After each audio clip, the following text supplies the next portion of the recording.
The first kick that you definitely need to know, it is called the front kick. The foot position for the front kick when you make impact with the target is going to be with the ball of the foot. So anytime you stand on your tippy toes, this is what it's going to look like when I make impact with my opponent. Of course, it's going to be up in the air, however. So you need to get used to flexing the foot forward and bending the toes back. Now, there's a defensive and an offensive front kick, just like with your jab and cross. Jab can be defensive or offensive, and your cross will always be offensive. And so, my defensive front kick is going to be with that front leg. There's always three parts. There's the chamber. You want to bring your knee up as high as you can get it. That adds power when you drop that knee and throw into the target. And you want to be able to kick.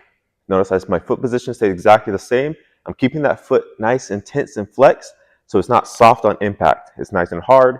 That force can get into the target. I'm going to re-chamber. This allows you to be able to add another kick if you need to, but it also acts as a shield to defend yourself. And I bring it back down into my stance. So again, that defensive front kick is going to be here.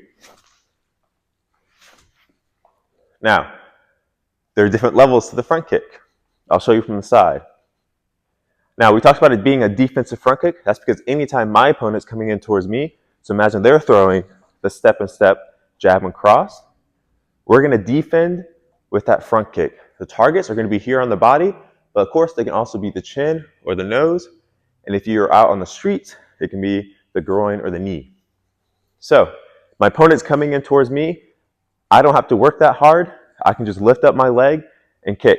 Notice my front leg, my front foot, as you probably already know, is going to be longer than my front hand. So someone comes at me, I stop them with the front kick. It's just that simple.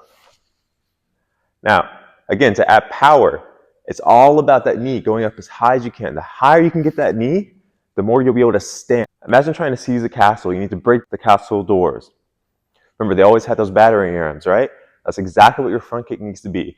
That knee needs to go up, up, up. Again, we talked about gravity and load and weight into the punch. Exact same principle. It needs to launch out with speed and power. Here. Another level to the front kick is to be able to drop that back knee and engage that hip into the front kick. Everything goes back to the hips. So yes, this is good, but this is better. Notice I'm flinging my hip into the punch. You don't want to lose balance. So imagine you need to be able to lean forward into your kick.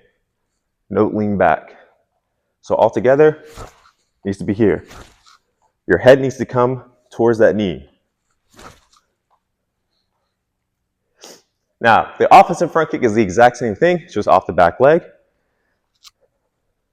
Notice I have more time to travel into the target and launch it out. This is coming from my back leg. And also notice as I'm bladed in my stance, not only is it going to have more momentum because of that distance to travel to the target from the back leg, but it's also going to have lots of power because notice my knee, my hips go from pointing towards the back to engaging to the front here. So this is why this is your power technique. This is the one you're going to end your technique with. This is what we're going to use to push the opponent forward and to really end the fight, just like your cross. Notice your back side is going to be power, front side is going to be defense and speed. So we need to stay forward, but also imagine there's a ceiling above you. We throw that kick and crunch into it, not rising ourselves up. So it needs to be here. That's the most advanced level.